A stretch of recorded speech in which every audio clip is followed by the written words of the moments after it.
But to tell me I came out with DeAndre Swift over That point Bijan. where Jordan Davis is, still play the same.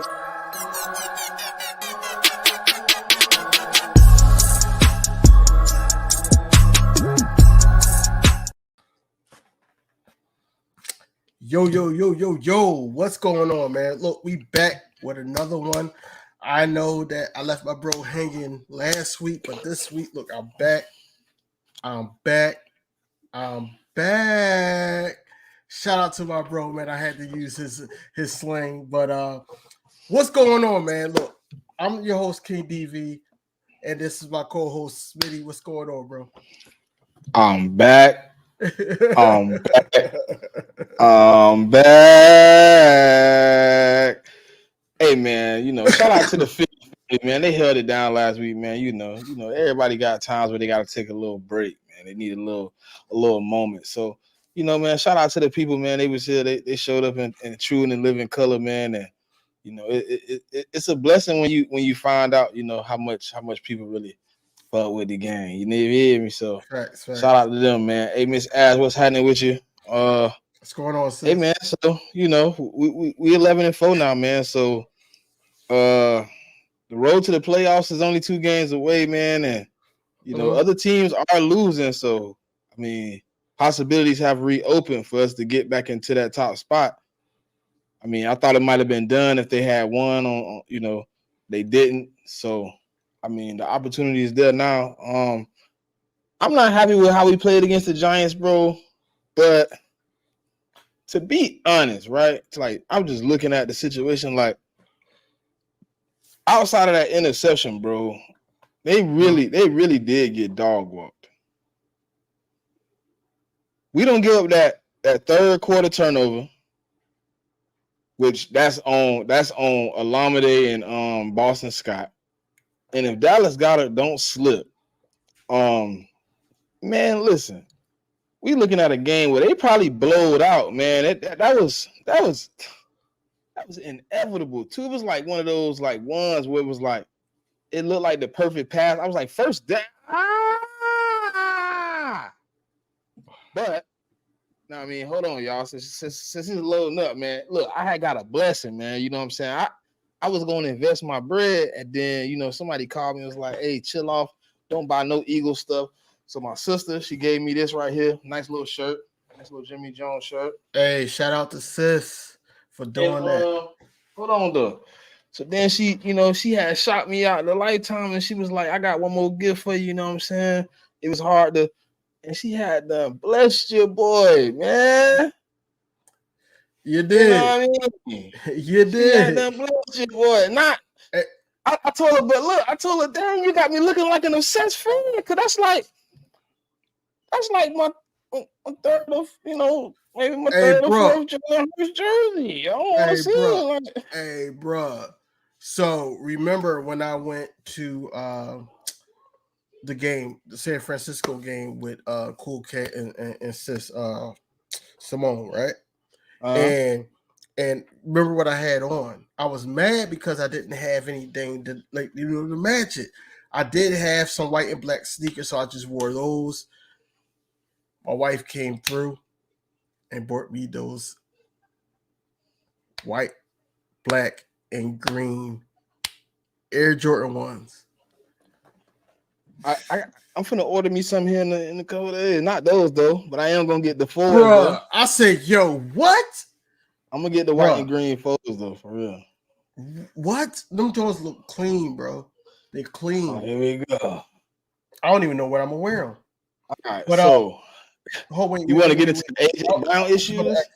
Jinx, I just want to answer Jinx's question first. Hold on, Jinx, where he at? At the top? He's like right in the middle. Okay. My new channel is King DV Sports. You just look up King DV Sports. I'm right there. A lot of things just happened. Just know that this channel is not going to be deleted or anything like that.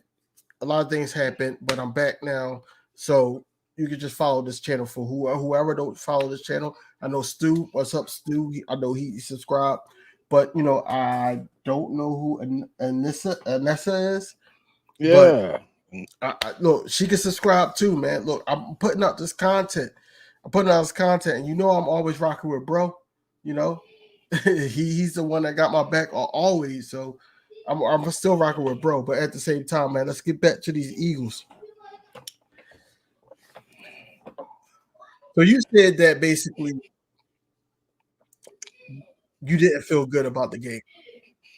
I did to an extent. Like you still got to eliminate mistakes. So even though Dallas got to fail, you know what I mean, that's a situation you can't let happen. Really, it don't really even matter. Jalen Hurts might have to be. I don't even know if you can really be more aware of that situation because it was like a 3-step drop right in the bucket. You know what I mean? He slipped, ball kind of was out. It really wasn't. It really wasn't. But it's like after that, you know what I mean, and before that, it was just like it seems like we started to get in these moments, you know what I mean, where we don't understand the identity of the offense. We don't understand what's really going on, where we're supposed to be moving. It's a direction this team moves in every week. And it seems like it just take us a moment sometimes to figure it out. When it's very transparent what we're doing well, go back to it. You know what I mean? Like we seen that Swift was pretty much doing everything he wanted to against the Giants. And then it's like a situation where now you don't want to go to him. Now you want to use Kenny Gainwell. Now we're in a situation where the ball ain't moving, and then you got people upset, frustrated. You know what I'm saying? The AJ Brown situation, like I'm starting to get to the point where it's like, stop complaining. You asked for a number one receiver, and now you don't want to accept what comes with a number one receiver. It happens even with like, bro. Look at Aaron Rodgers and Devontae Adams. That didn't come without quorum. It happens, bro. A dude that's that caliber of guy, he want the rock, and he might feel like sometimes the situation could be more exposed. Maybe he felt like we could have did more to him. We could have moved the ball. We could have did more things, but I don't know what it was. But whatever the situation was, he was aggravated with it, even though he had 80 yards. On what 11 targets, 6 receptions, 80 yards. Like it's just too much, man. Sometimes people just gotta, kind of roll with the punches. I know you don't want to hear that as a fan, that you gotta let your guy sometimes just be your guy. But that's the situation we signed up for when as Eagle fans we said we wanted a number one wide receiver. I can't wholeheartedly agree with that because he knows, and he came out and said, I'm going off of AJ words, right? That Devontae Smith is his, his yin to his yang, basically. He's basically the guy that's going to get 1,000 yards too. He's getting 1,000 yards. He's in a situation where he's now took over the reception of all time as an Eagle. That's big, right? He's getting the ball. That's not the question. The question is like this. It's more towards that the standard that he's used to playing with. The offensive coordinators, I think he's more frustrated with the coaching and how the plays are being called than, not getting the ball. I don't think that's the issue because he's getting the ball. He got over 100 receptions this season, and we still got 2 games to play. So I don't think it's that. With the AJ Brown thing, but to go off of last game, and I'm not happy with the game at all because this game could have been put away early to the point where we could have been resting guys, and we did not really do that. We kept them in the game. We made some bonehead mistakes. A lot of people on Twitter was arguing with me about how did they only give up 10 points where the fumble happened. You still got to get on defense and this and the third. The special teams put them in that situation. The defense didn't even get on the field when the pick 6 happened. So that's what I'm saying. Like, we really got to look at the entirety of this Eagles organization and the team and really point blame on it. It got to start with coaching. If you can't make the players believe, then it's like they're frustrated because they're used to playing a certain way. Think about it like this. Nick Sirianni had relationships with Shane Steichen with the Colts. He had relationships with Jonathan Gannon. And yes, Nick Sirianni is more of an offensive coordinator than a defensive coordinator.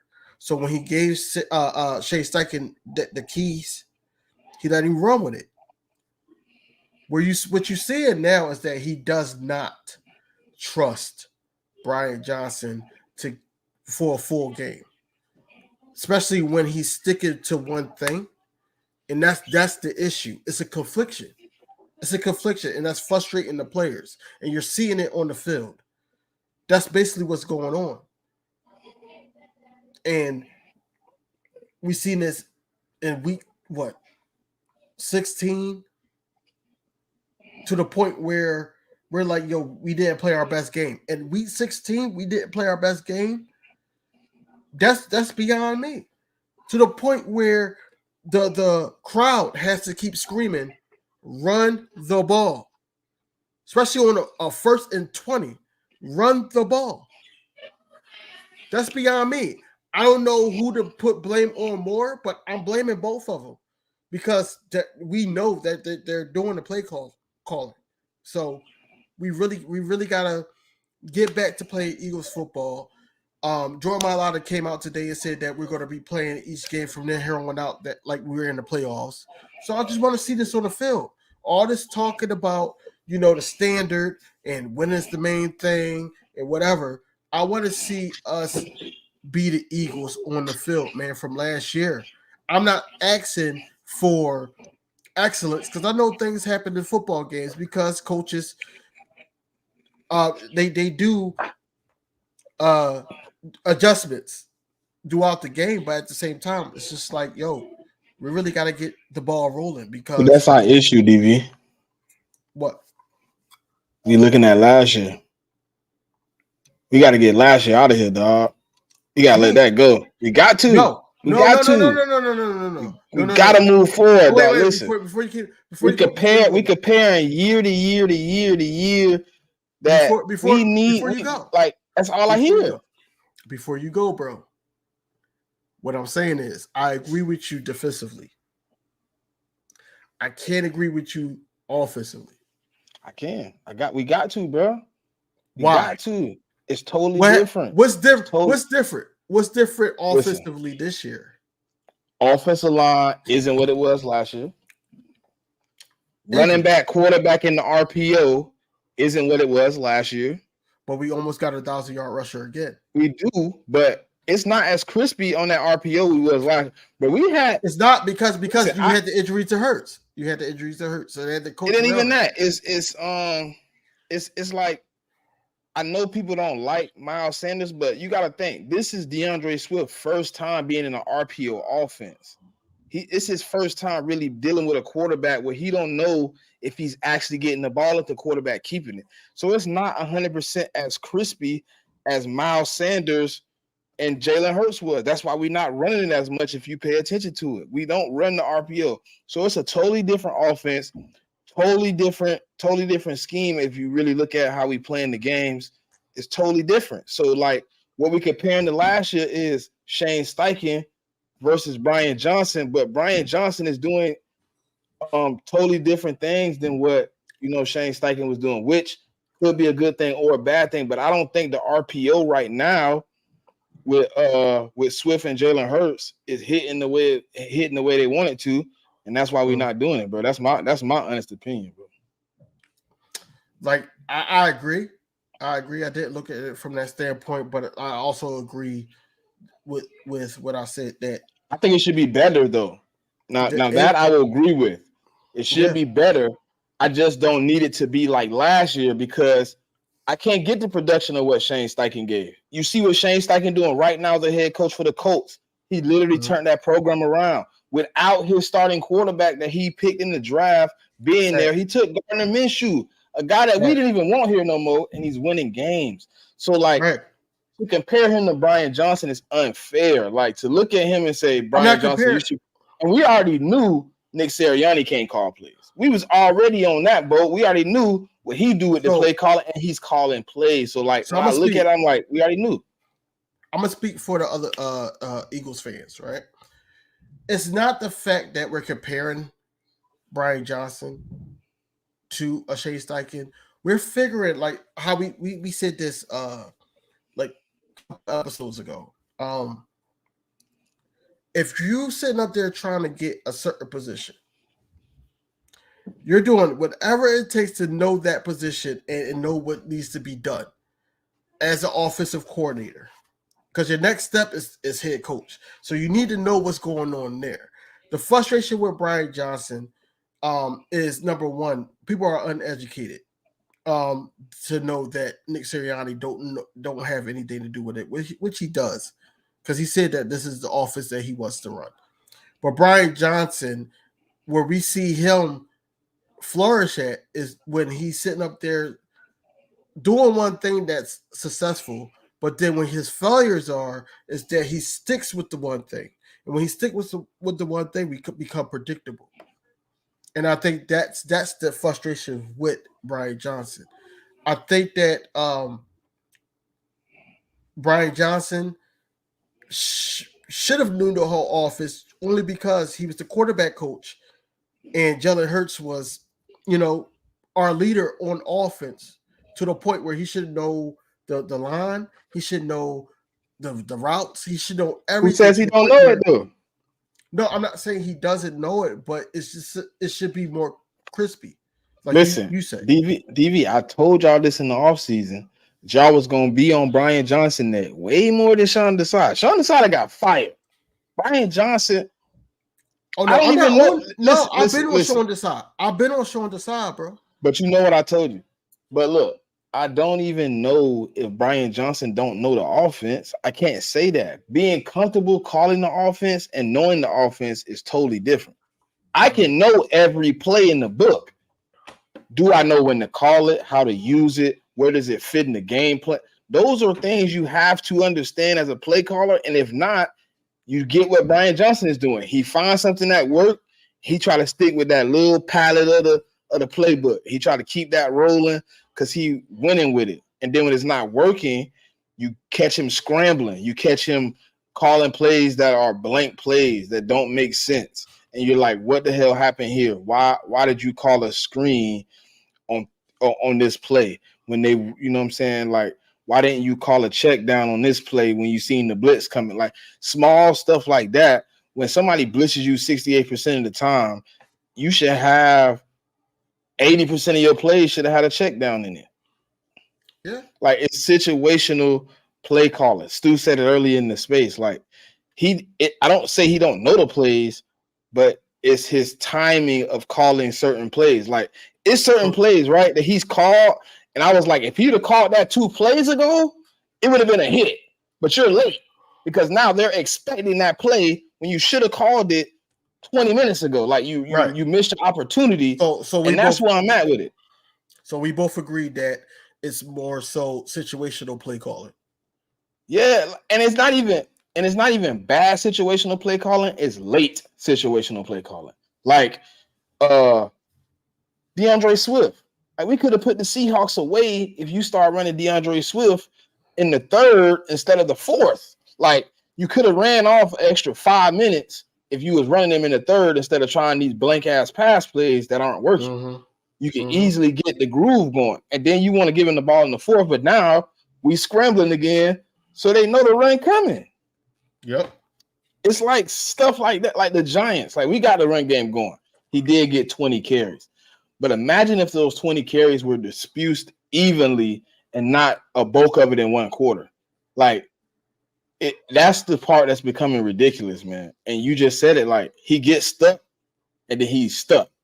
And that's my problem. Like, I don't know if he don't know the plays.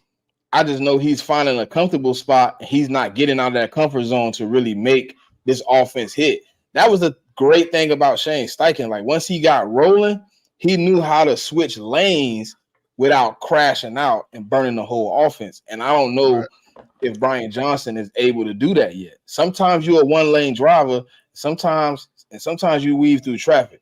Shane Steichen was able to weave. Brian Johnson ain't showed me that ability yet, but right now, I need him to get as smooth as he can before the playoffs, though, because you can't go in there and fumble and bumble around and try to win games. You only got one. Yeah. And Hamid, to answer your question about the defensive coordinator, man, he only coached 2 games? 3. So you really can't see, especially without, The Giants was his third one, wasn't it? What, the Giants? Was that in his third game, second game, third game? He coached against the Cowboys? No, Seahawks. It was the Seahawks and the Giants. Yeah, Seahawks. So we really can't judge him. Really, because I want to see him coach with a healthy squad. And it seems like, we're trying to get there. We're just waiting on Slay, honestly. But overall, I think that, he's doing a good job. Not a great job, but he's doing a good job for what he has. And he trusts the youngsters, man. He trusted these rookies. He's trusted the young guys to make a play. And they're stepping up for him. I don't know, it's because of the longevity in the league. I don't know what they're listening to, but the Ricks, the who else? Nolan Smith, those type guys. They're stepping up. Sidney Brown, those type guys are stepping up in good situations. I don't know who Hamid is, but dude is stuck in 2018, bro. We can't bring in Frank Wright, bro. What do you need Frank Wright for? What is he gonna do? We don't need. Show me Frank Wright run an innovative offense with a mobile quarterback. I think it's because this is not the first time I've seen that. I think it's more so how Vic Fangio was in the mix when we were in the playoffs. I think that they feel like you need somebody like that in the mix because the offense is not where it needs to be. It's different for defense and offense, though, bro. I know that. I'm just saying what defense. Defense, you can easily just tell. You can tell another defensive coordinator to run cover 3, run a little bit more cover 3, run a little bit more quarters. You know what I'm saying? I mean, I wouldn't want Maddox to play a full game. We need to see where he's at. Number 1, number 2, him and Roby rotating in that slot would be great. Even though Roby has been taking a step back, but I think that would be great because we need Maddox. We really do need Maddox to be healthy this whole playoff run. I know how you feel about Maddox, bro. Stop making that face. I know how you feel about Maddox. I ain't saying that, bro. But listen. I ain't gonna even speak on it because y'all don't want me to put the negative energy in the air. No, it's not negative energy. I know how you feel, and I feel the same way. But this is who we have. I rather the nigga. Yeah, shit. I'm almost to the point where he can just sit out. He can just vibe out. This is get off my team too. Him, and James Bradbury can get the hell on. James Bradbury is done, bro. And Maddox. I don't think Maddox is done. He needs to be done. Brother, I need to hurt more than he's been on the field. I need to see. Rodgers. I understand this. We got him next year, bro. I'm done. Listen. We got him next year. I'm out. Listen, we got him next year. I'm talking about this year. I'm not talking about next year. I can't do another snap, bro. And if that includes this year, that includes this year, bro. I don't want to get my hopes up for a dude that probably gonna play 7 plays, man. See, y'all got me started. Y'all wanted it. All right. Listen, I can't deal with a dude that's gonna play 17 plays, bro, and then he gonna be on IR for the rest of the season, bro, and come back in the. You know what I'm saying? I can't do it. I'm already at a point where my defense is struggling. I don't need you to come in and lift the spirits for you to fall apart. I got hype for you last year in both of the returns. Like, I cannot do it. I'm done. I'm off of Maddox. I'm off of Bradbury. I'll keep Slay for another year just because he can be a mentor to these young dudes. But give me the young dudes, man. Put Ringo, put Ricks. Let them ride out, man. They look more prepared, man. They more hungry. I can say that. I can say that they know they take risks, they take chances, sometimes bad risks. Like Sidney Brown did. I already knew they was going to call that a late hit. He does a lot of that a little a little too often. But that just comes with being young in the NFL. Um, but yeah, I do agree. I think we do need to get younger in the secondary. Um, we need more cover guys. A lot of people say, "Oh, you need vets in the secondary," but I disagree because Kansas City last Super Bowl Hold it down real had quick, bro. Give me 2 seconds. had that. So look, I'll just say this, right? Maddox would be a boost to the secondary, but I'm not really relying on him. I'm not really relying on him to bring it back, but he would be a boost to the secondary because he would know, in situations, how to play, especially if we had these home games. He's going to play for the fans. Um, but at the same time, like I said, I'm not really expecting too much from him, but I would like to see the rotation so we could keep, that slot corner fresh. We need that fresh. Y'all like Sidney Brown attitude too. I'd rather see Sidney Brown and Roby in the slot than Maddox, bro. I'm sorry. I love Maddox. I appreciate him. I'm done, bro. I can't do it no more, bro. I cannot. I can't. I'm sorry. I already had to deal with all these games. I done took a million heart attacks. Watch Maddox get out there and play good for 17 plays, and then have to watch him lay in the middle of the grass and get picked up and carried to the sideline again. I don't want to see it no more. I don't want to see it no more. I'd rather somebody else be out there, get him an opportunity, and I don't even know, bro. I don't know if the man even healthy. Well, on a walkthrough, he had a full practice. He did last week too. He full practice the whole week. You see how I'm poking at you? Now I'm gonna poke at you again. So why can't people that don't feel too good about your guy, Nakobe Dean, say the same thing? Well, Nakobe Dean has one season. One. How many Maddox got to be hurt? How many times? How many? In this 3 or 4 consecutive seasons of Maddox being hurt? Yeah. Like, that's what he might just be made of paper mache, dog. It happens. It happens. And it happens, bro. Some people are great players, and they just injury prone. It happens to the best of players, bro. Bo Jackson, bro, probably should have been the greatest player of all time. One injury that he couldn't get back from, it was over with.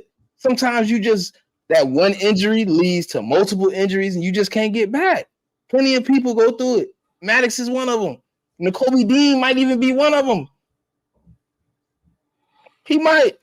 I don't know. I've only seen him get hurt once, though. I seen Maddox get hurt 2 times in one season, and the only reason he came back is because we made it to the Super Bowl. If we get put out, we don't even see him again after the Dallas game last year.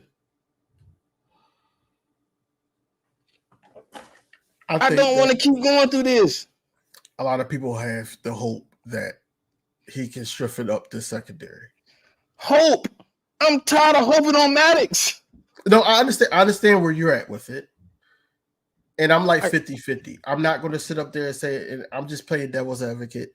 I really believe that, like I said, if he does come back this week, I would like to see a good rotation between Maddox and Roby in a slot. I don't want him to play too much because I'm afraid of him getting hurt. I'm afraid of him not, lasting a game, I don't want them to see where he's at and then play him a full game against either the Giants or the first playoff game, and then he gets hurt again. I don't want that. I want him to, be in a rotation, know his role in the defense, and go from there. I don't want him to sit up there and play a full game because I'm afraid that he's going to get turf toe, or something's going to happen. But listen, he's only played a full season one time since he's been an Eagle. One time. Right. The other 5 seasons, bro, he's been hurt. Yeah. I gotta go with what I know, and it just don't seem like he material for us, bro. Like right now, I don't want another dude that's fighting and battling back from injury on the team right now. It's hard to deal with that. You know what I mean? He already battling back from another one. You know what I mean? And this one ain't even this ain't one of the ones that's like small. It's a pectoral. So like, is the muscle fully healed? Has it fully been repaired? Is it good to go? Well, like, we drafted N'Kobe Dean with the pec.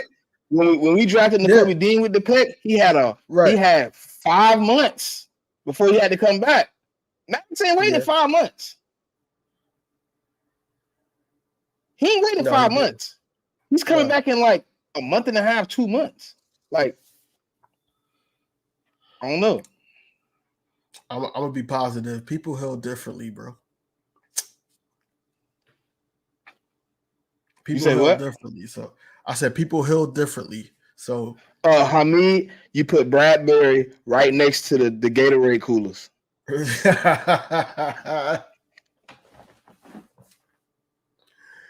Bradbury is burnt toast, bro. Like Bradbury is I wish you would have tried to get up here and defend him. Bradbury is burnt toast. I defended him all last year, bro. I can't defend him this year. You know, no, I did defend him in the beginning of the year because they had him in the slot.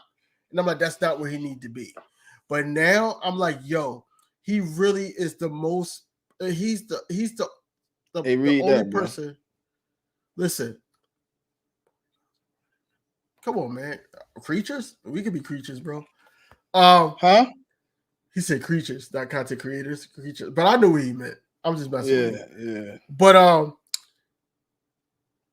in the first part of the season, when Maddox did go out and they had him in the slot, I said, all right, I'm giving him the benefit of the doubt. He's playing the slot.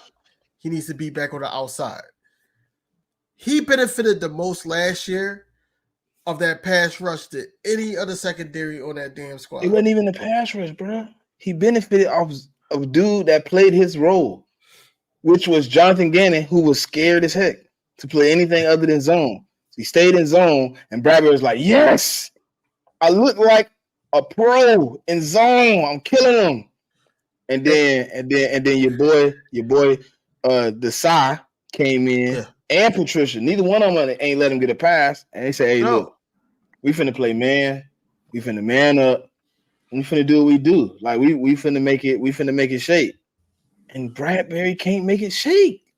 Miss Ash, I am pissed off that we paid him now too. Knowing what we know now, I'm pissed off that we paid him. And Hamid, that question, I gotta say Debo was right, only because Debo came into our house and was able to, do what he wanted. He had 3 touchdowns. James Bradbury couldn't do anything. He can't do anything against the third wide receiver. So what makes you think that he could do anything with Debo Samuel? So yeah, I gotta say Debo was right. Man, I told y'all Debo was right then.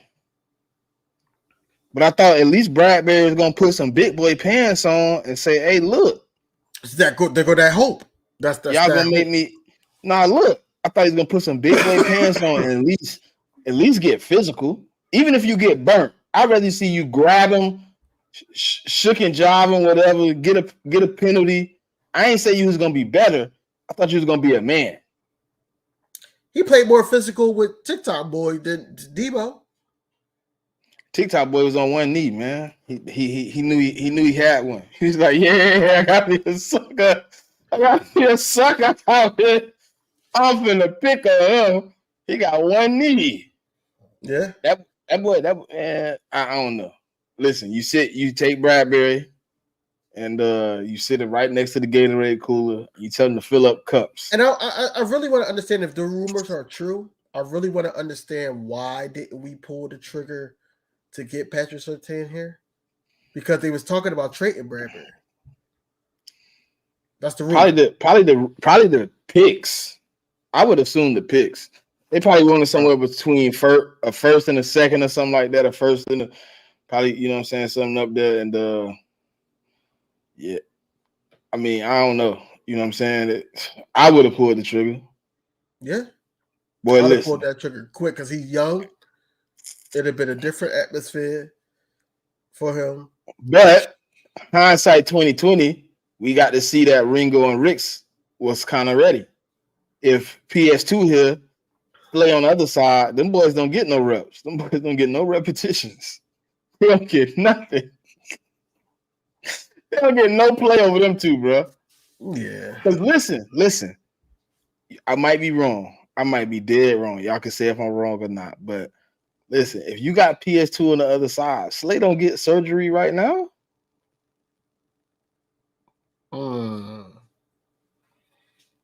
He don't get surgery right now, but when I ain't got a dog on the other side who could take a little pressure off me and let me play a little bit more of my game and kind of hide inside the defense, I gotta go get surgery because now I gotta come back and play my best game. You know what I mean? People was questioning Slay about his timing of the surgery because he did come out and said that his knee was been bothering him since 2019. So, but he said it had got to the point where he felt like he was playing at 30%. He did say that. So, no, I don't think he would have played through it. I think he would have. I don't think so. I would bet my savings account he wouldn't have got surgery if you had a dog on the other side. I don't know. But when you got somebody cooked on the other side, how can you really want to stand in there? How can you want to be on the field? That boy more than cooked, man. Like that boy overkill, man. Like that boy is done. Like the fact that Drew Lock was able to just target him and it was gonna happen again. Tyrod was gonna do it again. Joe, I know. And they called the timeout. They was like, hold on, we gotta move Bradbury. But it was three people around. Go back and watch the all 22, right? Go back and watch the all 22. The last play. Before they called the timeout, though. James Bradbury is outside. I know. They called the timeout. They put Ringo, Ricks. They put him in the slot. And put Roby at linebacker. They did everything they could to protect him on that last play. Nobody paid it any attention. But I seen it because I was looking for him because one play I thought they benched him. I was so excited. I was like, oh. Now look, I was like, oh, they benched him. And then he was so far off the line, he wasn't in the camera. I was like, ah. So in that situation, if you really look at it, they trying to protect him. It could be a sign that they're gonna bench him. Bench him, bro. That dude need to be on the trade. Nah, but I'm talking about this year. We can't do nothing this year. He got to be post June 1st or whatever, for him not to kill us in the cap. So if not traded, I think, man, we gonna bench him though. I think once Slay 100%, you can see Ringo getting some of them reps, man. You can see Ricks getting some of them reps, man. I think Bradbury done, man. If you leave him out there on the field, I think because it could be. Listen, honest to God, truth. Since everybody go back to last year, he could be stuck in the Super Bowl mentally. He could be stuck. Like he could be still hearing. What was the post? He'll hold me when it counts the most. Yeah. He could be killing himself. Like, damn, I lost us the Super Bowl, bro. The biggest game, the biggest moment of my life, and I blowed it. And these niggas gonna hate me forever. They ain't gonna never love me again. They ain't gonna never want to be my friends. All they gonna think about is, Bradbury, you remember in 2022 when we went to the Super Bowl and you got a holding penalty against trash behind Juju Smith-Schuster? Man, I don't want to hear none of that, man. Look, at the same time, this boy is a vet. He knows what comes with the That don't mean nothing. territory. He ain't never been in no Super Bowl. Listen. He ain't never played a big game in his life. It don't even matter. What matters is to the point where what are you doing now? That Super Bowl was last year. What are you doing now? You should know better. But we listen. Y'all as Eagle fans got to stop this, man. We just watched a dude have a mental breakdown for not being able to win the Super Bowl. Totally broke in half, turned into a totally different dude than what he was the first 13 games of the best season of his career. He turned into a superhero trying to get back. Y'all gonna sit here and pretend like a dude that actually lost the Super Bowl, who everybody for 7 months was like, you are the worst cornerback in history. Everybody was agreeing with Debo. Everybody was laughing with Juju Smith-Schuster. And everybody was laughing at James Bradbury. He was busted. We just watched it happen less than 5 years ago. And you gonna say it couldn't happen to Bradbury? I need Miss Ash to get out my head because I was just about to go there. So let's just say, right? You work for a company, the company is doing bad, but you're the only employee that's doing good, and they up your pay. But then the next year you're not helping increase the value of that company. Bad analogy. No, I'm just asking. Bad analogy. What? How? Bad analogy. You're not helping. You didn't add anything devastating between me getting bumped up. Would you be devastated? Okay. You don't think that whole penalty is devastating? I said the company business went down. So if the company business went down, but you're the only employee that's doing well enough but he got paid before the downfall. He got paid in the middle of people melted. He got cooked in the Super Bowl. Yeah. He got paid, and then he turned into Trash Can Charlie. So I mean, that's what I'm saying. Like, if I think about it, right, it's like this. He was doing his. Bad? It was bad. The analogy was bad. So look, I'm gonna give it to you like this. So let's say, for instance, we can use Bolt, right? Bolt. Last time you seen him was playing at an elite level, right? But he lost, right? You pay him thinking he's coming back as Usain Bolt, the guy you've seen a lot running big numbers. He come back and get smoked multiple times in a row. Like, dang, I invested my money into that. That's what DV's doing. You have bought a new car. You expected it to drive the way it drove when you test drove it, and now you're gonna put it on the highway, and you need an oil change, a tune-up, new tires, and you need an alignment because this car is bad. And you done invested 10, 20, 12 million dollars into it. But that's what we're doing with majority of these players. Nah, because most of them are rentals. Most of them have a 1-year deal. I get to drive you for a year. I'm talking about like a Slay. Slay's not going to be the same. He's not going to be the same, bro. I don't know. If he said he's playing, Slay has been better than Bradbury. He has been. So I mean, that being said, I told you I just didn't like the eye mentality. But at the same time, I think Slay can survive another year. But I don't see nobody else on our defense where we really like invested into somebody that's falling off. Yeah, he was a lemon. Miss Ash, you was driving him back and forth to work, putting gas in him. You thought he was good. And then you finally invested your last payment into him. And you said, man, this is my car for moving forward for the next 2-3 years. And then everything went wrong. And that's what happened. Bradbury is a lemon, bro. He just died. But at the same sense, we paid him. So, I mean, obviously, we was at fault. And whatever his trade value is, which is probably low, it's gonna be low. It's gonna be some trade value. Somebody gonna want a corner, bro. But they're gonna win a corner, but it's just gonna be low. They're gonna probably give us like a 4th or a 5th now at this point. When last year, if you trade him coming off the Super Bowl, you might get a 3rd, maybe even maybe a good 3rd, and maybe another pick. You might get a 3rd and a 7th or something. Mm-hmm. But we just gotta, man. We gotta get to a point where we find somebody that's serviceable, better than him, right? And that's But why here's the question. I'm with the For young everybody. guys. Here's a question for everybody. What do you think our issues are coming towards the end of the season? What are our, let's say, top 3 issues? Because I ain't gonna say top 5 because we'd be here all night. But top 3 issues. What is the top 3 issues that the Eagles have right now? Issues. Cornerback 2.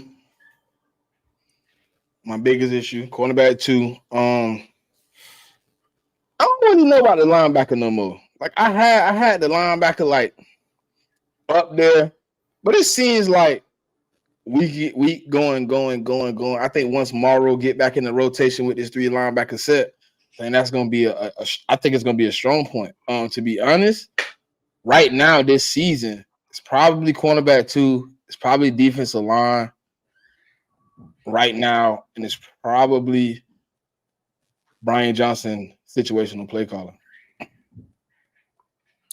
So I'll say Brian Johnson situational play calling. Just on offense alone. Bradbury, and the defensive play calling for the middle of the field. The middle of the field really kills us. It killed us this whole season. I think that middle of the field is going to be our downfall in these playoffs if we don't get it together. If we don't get it together, if Matt Patricia can't pull something out of his hat to the point where it's like, yo, I know how to stop this. I knew he was going to run a lot of three safety sets. I knew he was going to try to do that because of the injuries to the linebackers. Hopefully they able to play. They were both Morrow and the other one Zach. They both basically were limited practice today, even though it was just a walkthrough. I do want to see who's going to throw on helmets tomorrow. It's another home game for us. I do want us to get back to playing Eagles football. Hopefully that, one of those guys, even Nicholas Morrow or Zach Cunningham, they basically rotate, because I do like what I saw out of Shaq, and I wanted him to keep that momentum going. But overall, that middle of the field got to give, man. They kill us with the tight end. They kill us at the slot receivers. And It was better last game though. Until they put Bradbury though. That's what I'm saying. We were playing DeVito. We was playing DeVito, and we were playing, Family Dollar, Michael Vick. I mean, Tyrod ain't a bad vet. But he not a bad vet. But I think that we should have been prepared for him, and we should have adjusted. I don't think we was though. I don't think it was the game plan for Tyrod. They didn't think Tyrod was going to play. Yep, Ash, it's the last one. This the last one at the link, man, until the playoffs, man. Yeah.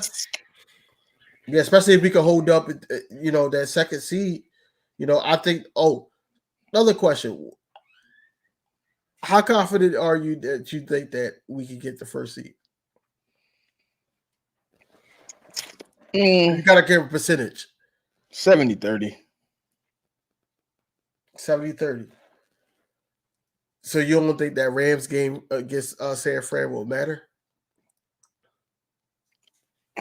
It depends, bro, because this next week could be crucial. You know what I mean? I heard Debo questionable. I heard Trent Williams is questionable, and I know how Purdy play without those two. I would hate to say it because I don't believe it at all, but if the Commanders pull it off, that would be crazy enough. But I don't think either way it go, none of us get a week off. And I'm 70-30, we won't get it, DV. I'm 70-30, we won't. You won't. Yeah. I'm 30, we might get it. I just don't see. I don't see. The only team I can see beating them is the Rams, maybe, because they played them twice. It's a divisional game. It's a possibility. But outside of that, I don't have any faith in the Commanders. I'm where Stu is. I'm 60-40. I do think that the Rams is probably going to play their heart out of that game because, like you said, it's a divisional game, and it's one of those games to try to solidify that spot in the playoffs. I Depending think on they what could lock, happens but I next think week. the Rams could lock that up this week, though. That's what I'm saying. The Who they Rams play? can clinch a wild card. Who they play though? Hold on, I'll tell you right now. But yeah, I think that game matters. If it doesn't matter, then yeah, we don't have a fighting chance. But I'm more 60-40. We just got to handle business against the Cardinals. I Man, know come that on, bro. They gotta win, bro. They dubbed up. They got the who they play. Giants, bro. The Giants, bro. But if they start Tyrod Taylor, who home? Giants. It's in MetLife. Okay. Hey man, look, it's a slim chance, but I don't know. I think that we possibly can. Would y'all be rooting for the Cowboys on Saturday? Because they said that the Cowboys beat the Lions, then that helps us. Well, if the Cowboys beat the Lions and we win, NFC East locked. Right. That's how it helps us. If they win, we NFC East raced over with. Right. So would y'all? But if the root Cowboys win and we win, then the Lions can't compete for us for the number 1 seed. No, that's what I'm saying. So would y'all root for the Cowboys to win so they can't Come compete? on, Detroit. Lions can't? Come on, Or would y'all Detroit. Detroit? Okay. Let me lock up the NFC East. I worry about number 1 seed in a week. 1 week at a time. Let me get this NFC East over with. Because yo, if the Cowboys go 10-6, bro, oh man, 10-7. Do you think they're gonna lose the next week too? No, they got the Commanders the last game. Nah. No, I was just talking about this week. This week, 11-6. 11-6. Okay. If they go 11-6, that'd be crazy. But I don't know. I don't have enough faith in Detroit to really think they could pull it off. But I'll never root for the Cowboys because the Cowboys is home. Yeah, but the Lions looking to kind of got some. They got the bad thing about the Cowboys 3 games, right? And we lost 3. And I ain't trying to pick. This no troll, nothing. It didn't line up like this when they made the schedule, but it lined up like this now. The 3 teams they had to face in the road: the Bills, the Dolphins, Lions. All those teams are trying to prove something. They're trying to quiet the haters. They're trying to quiet the stands. They want people to believe in them. And look at what they've done against Dallas.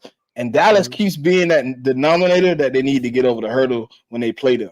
So the same situation they went into the last 2 weeks, they're going into it again. They're going into it right now with the same exact team that they just played 2 weeks in a row. The question is, can they be as aggressive and as hungry as Detroit? But they got the same 3 games back to back. I don't think they're gonna want to lose 3 straight. They want to lose 3 straight?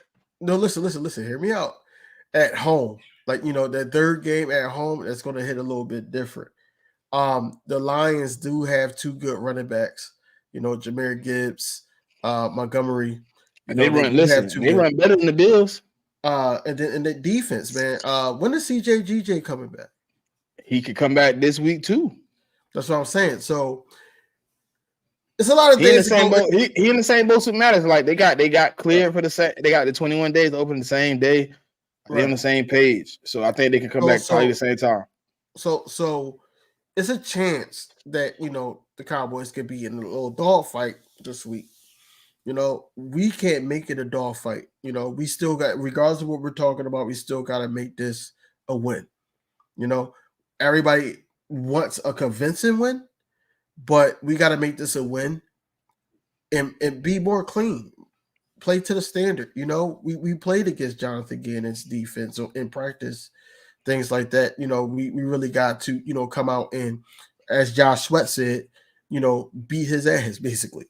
We really got to do what we need to do to win this ball game, period, especially at home. Last home season, uh, a home game for the season, I should say. But I do think that the Lions will win that game. Not trying to be, you know, that guy to be like, oh, I hate the Cowboys, which I do.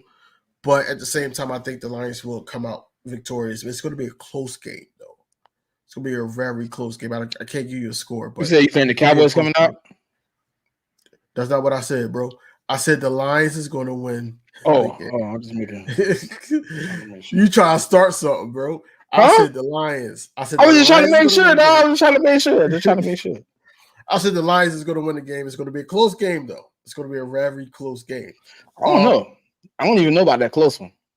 It's going to be a close game, bro. I don't know about that close one. They run the ball 10 times better than Buffalo. If them two horses get to pulling that sled, boy, it could get. The only problem with Detroit, they secondary a little shaky. Without CJ, they're a little shaky. Yeah. Because they don't got a lot of safety help back there, just like us. So without CJ right now, they're a little shaky. But if CJ come back, he back there in the secondary, boy, it could be ugly. We always fighting for it to be a complete game as Ash, but at the same time, it's just like, yo, we want a complete game. We hear all the, you know, the smooth talk from Jalen Hurts. We hear Nick Sirianni say whatever he's going to say. We hear from all the coordinators. We hear from all the players. I just want to see it on the field. I just want to see whatever they're talking about on the field. And before the Giants game, they've been saying, oh, we're going to get back on track. We're going to do this and that and the third. Yes, they won the ball game, but it wasn't a clean win. It really wasn't. And it didn't settle. It was, though, DV. It was a clean one, bro. That you don't get no cleaner than that. Outside of Boston Scott on his own, we're going to put Boston Scott to the side. It's a clean game. It's not. Yeah, that pick six ain't on nobody, bro. That pick six is an element of disaster. That man slipped, and opportunity came. Outside of that, what could you have done better? Other than run the ball in the third quarter a little bit more. You gave what, 30? Run the ball. You ran the ball, what, 40? Like you said, run the ball. I feel like that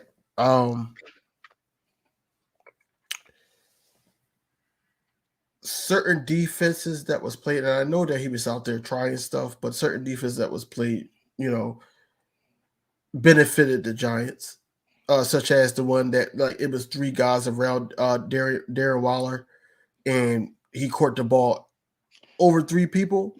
No, that he caught that on Bradbury. Berry. Bradbury was there. He was a cover man. I know he was in the front. I know exactly what you're talking about. But the other two were just trying to help out because they got there in time. Bradbury should have never even got there. Bradbury should have been locked down, clump up. A clean win is basically, okay, let's say first half of that game against the Giants was the cleanest that the Eagles looked in weeks. If they kept that going, that would have been a clean game. It was 20-3 at half. All three phases was clicking. Well, bro, the rest of the game, I mean, okay, look, 20-3 at half. Who messed up the momentum? Who did? Boston Scott come on the fumble. First play. Boom. Okay. 20-10. Now they score. All right, 20-10. And then we see Tyrod Taylor. No game plan. No preparation for Tyrod. We gave up. We gave up another what? 8. He get 8, right? Yeah, they went for 2. Okay, so he get the 2. So right there, that's 15 points. 15. That's all we gave up. Right? in the third. And then the pick six. I mean, then the pick six. But other than the pick six, we gave up 15 points. Mm-hmm. I'm okay with that. I think that's clean. You know, pick six Boston Scott gotta let that shit go. He gotta not hold that, bro. He can't hold that, bro. Why did you, bro? He got hit and he did some move like this. Like, why did you throw your hands out? I mean, obviously you seen Alameda coming. Just cover the ball up and fall. No. See, and then he tried. What I didn't like is that, you know, people was asking Boston Scott about Alameda Zaccheaus. Like, Alameda Zaccheaus was wrong in that moment. I don't think he was wrong. I think he got pushed into. No, what happened was, if you look at it, you seen it already. So when you look at the R22, he doesn't even know he's that close when he get pushed. When Simmons pushes him, he spins back. When he spins back, he notices, shit, I'm about to hit Boston. He throw his hands up. When he throws his hands up, Boston do some weird maneuvering. Yeah. Like, wow. Yeah, he did that. Like, oh, like, what's going on? Like, why did you do this? And now understand. Either one of them can't recover. So now it's fair game. And Alameda trying to recover with the ball. He didn't even realize that your boy threw the ball, so he don't even know the ball back this way. He just looking on the ground like, where did it go? Oh, it's behind me. Oh, we do gotta talk about that, Miss Ash. Jason, there's some bull crap penalties, man. I see more egregious stuff by centers every game, and Kelsey the only one getting called out here, bro. He been getting away with that for years, and now they want to say something. They did call a BS call for us though, not against us, but for us. Which one? So I really do think that Jalen Carter was offsides. He wasn't though. I think that he was because they was going off of the head nod of the center of the opposing team. No, but it wasn't the center that got him to jump. It was the guard.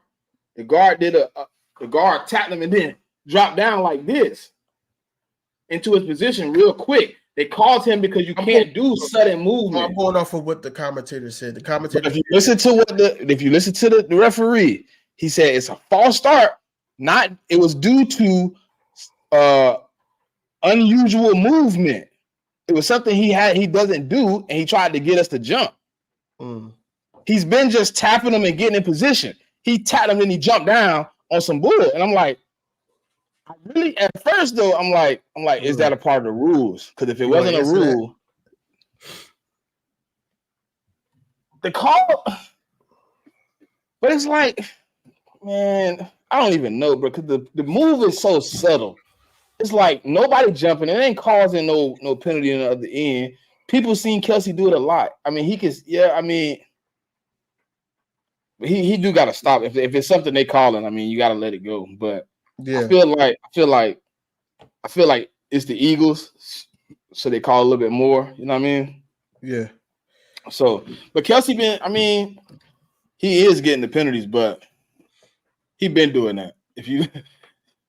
He been doing that. Yeah, he like threw his hand up like on some like some weird movement. He knew what he was doing, bro.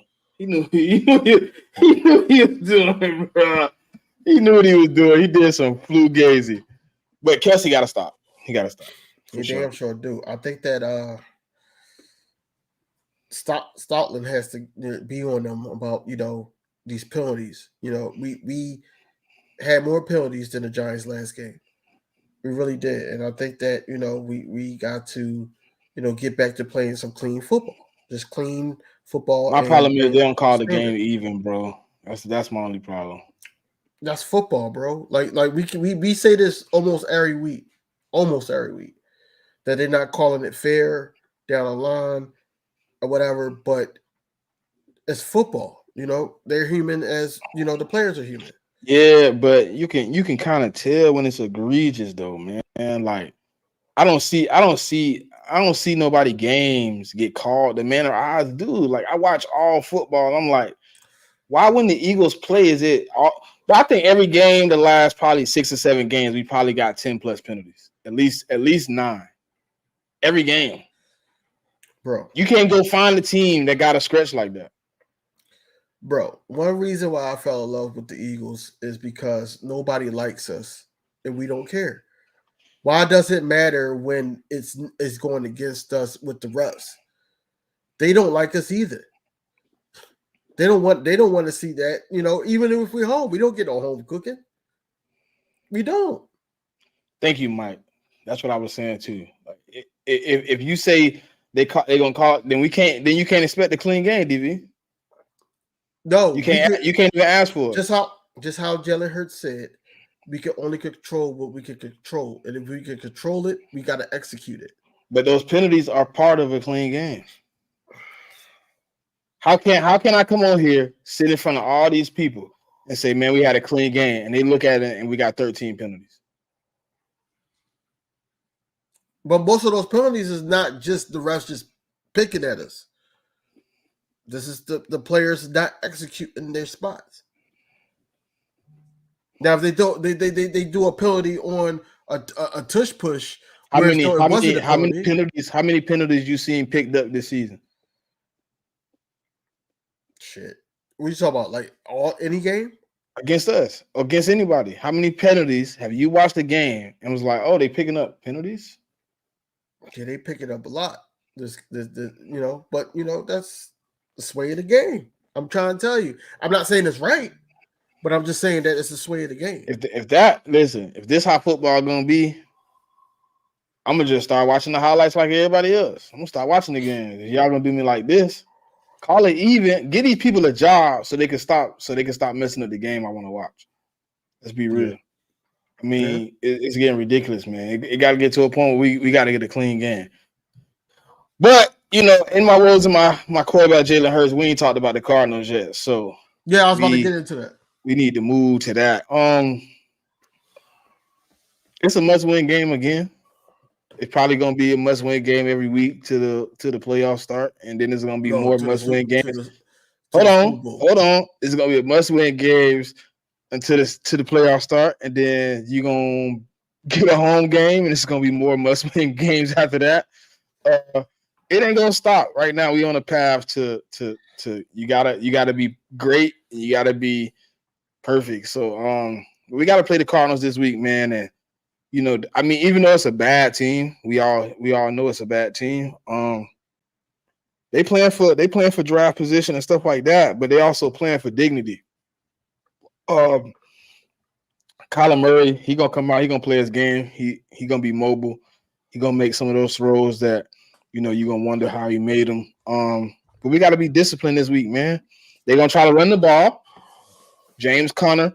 They coming out with a run game. They're gonna try to solidify the run, and they're gonna be a lot of the situations we've been struggling with. They're gonna have a mobile quarterback. He gonna move in and out the pocket. He gonna be on the move. He gonna be finding players. He gonna be making plays.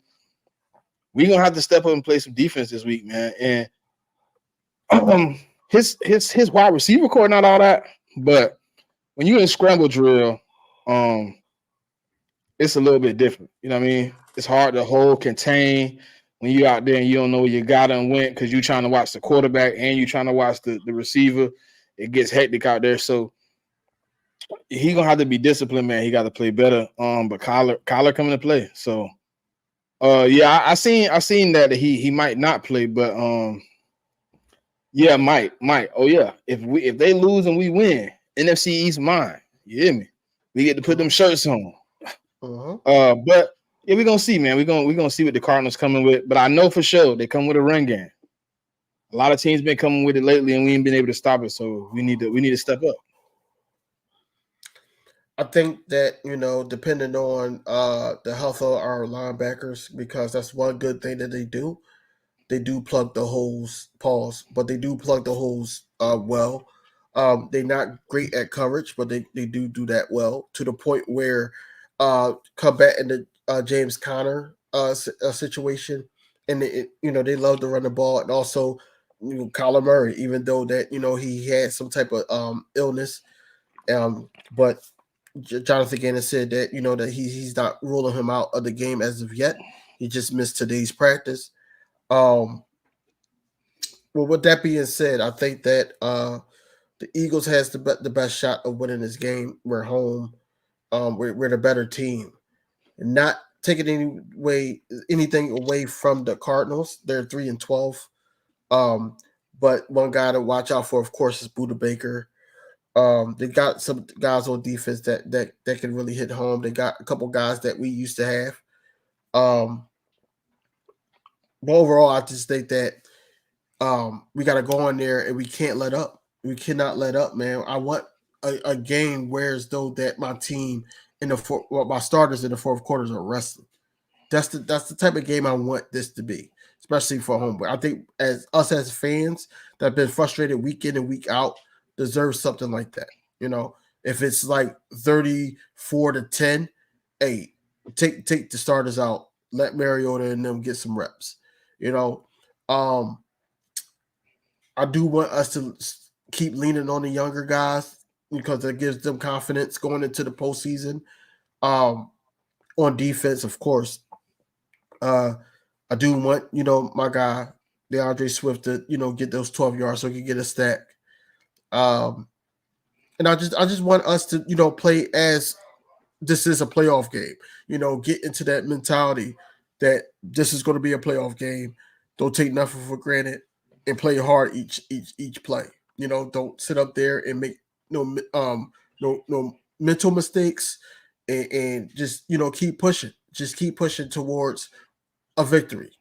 One of those victories where we wanted that complete game. 3 keys to victory for me. If Dallas win, we play another week. Yeah, we play another week. He said, "What happens if Dallas win? We just play another week." we play another week. And the Giants is already out of the playoff contention, so they just try to play spoiler. Honestly, depending on us, who Mike. they want more. We was the last team. 2004. We was the last one to win it back to back. Yeah. So we win it now. Then hey, we got that over their head too. Well, 3 keys for me, like, is always stop the run. Stop the run / Kyler Murray, because if he does play, they're going to try to utilize him to be able to extend plays for the scrambling drills, like Smitty said earlier. Basically getting back to the Eagles brand of football, run the ball, control the clock, making sure that we are doing checkdowns. It's checkdowns because it's times where it's Jalen Hurts just looking down the field and it's like the check down is open, and I'm tired of seeing it on these all 22s. I'm tired of seeing it didn't happen last week. Plays. Huh? I said it didn't happen last week. He used them last week. Not last week, no. But I'm just saying, I wanted him to get back to, just hey, throw it here, give, take it what the defense give you, basically. And then once they feel like, oh, this is a threat, now you can, utilize your strengths. But just take what the defense gives you. Lastly, I just want consistency in coaching. That's where I'm looking. I'm looking for that. We know this guy. We know Jonathan Gannon. Not so much on the offensive side, but we know his defense. So we need to be consistent in coaching. We do. If I had to give a final score right now, and it might change by Friday, but if I had to give a final score by now, right now it would be about 34-17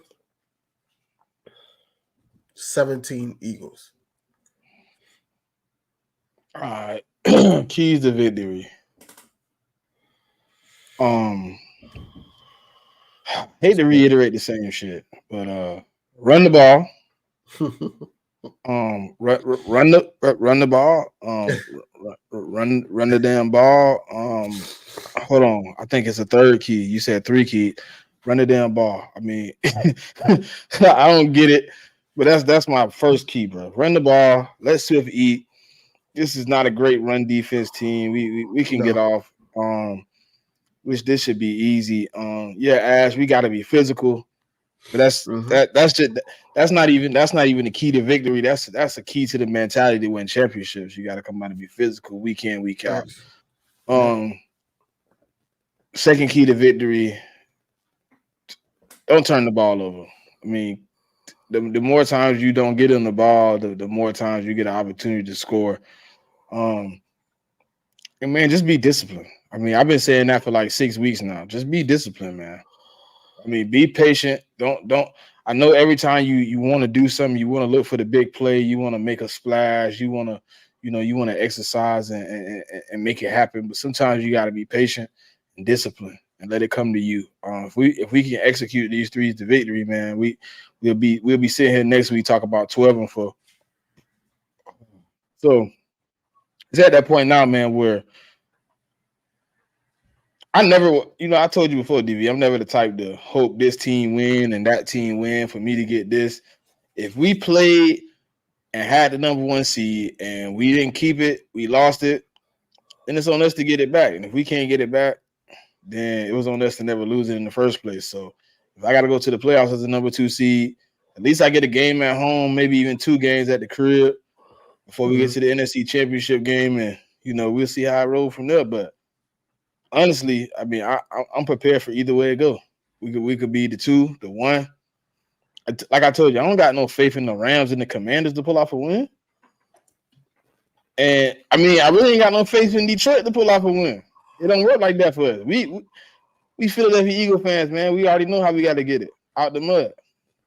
Well, I'm on the edge of us just being the second seed and just running it there. Like, I already played it out in my head that, if we the second seed, if the playoffs will start right now, we play Seahawks again.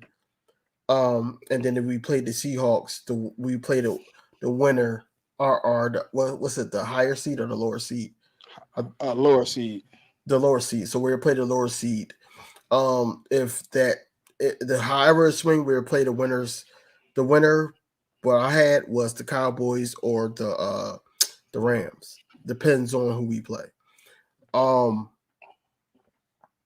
Then we'll go to Cali to play the 49ers for the NFC Championship. I think that will be the rule. Yeah, something like that.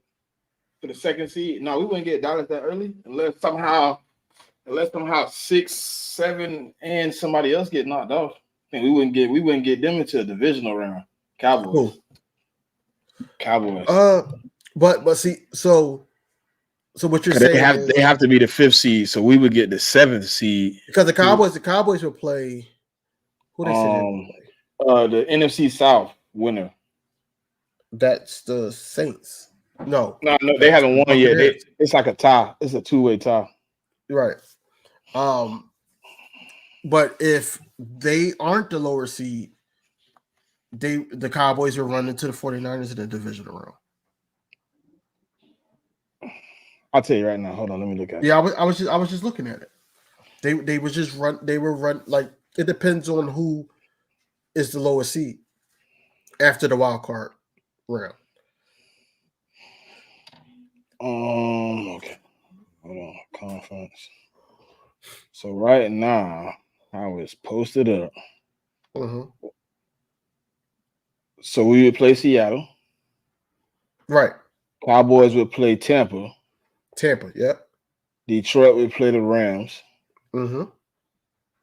And then we would get the winner out of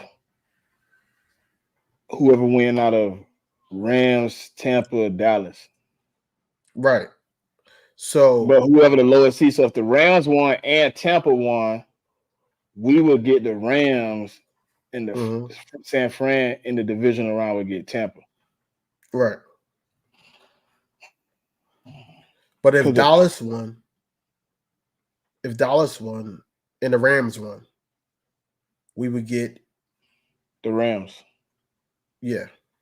No. We'll get the Cowboys. I thought you said we get the lower seed. No, the one get the lower seed. The lowest seed available is the one they get. I was saying so we would get okay.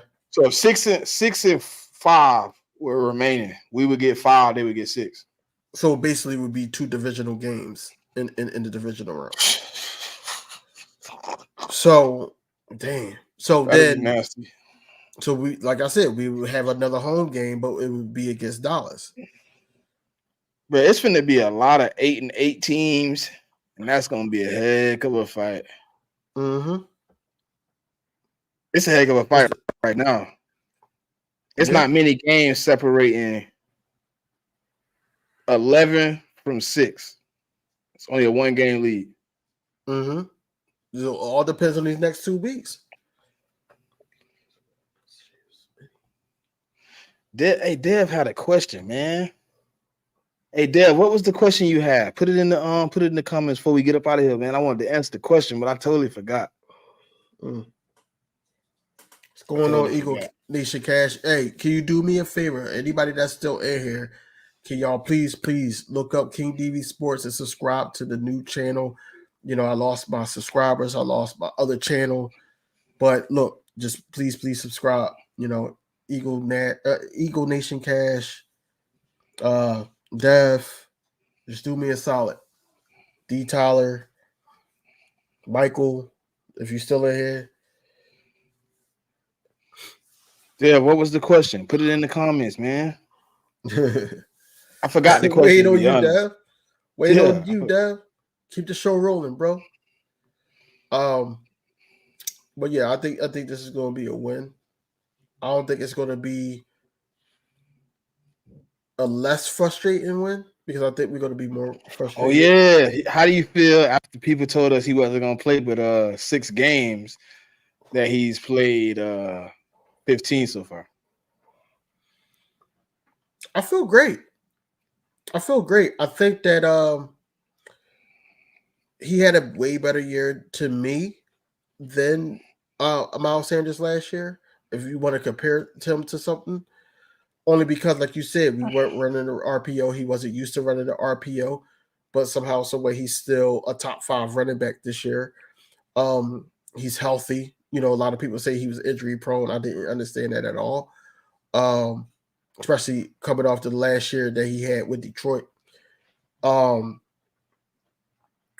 Also, like,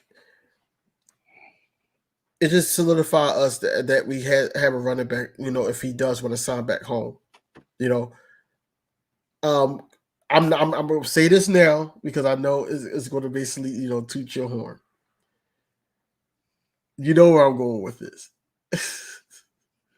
No, what I know now. I would have signed him before probably before the trade deadline. Bruh. I would have signed him.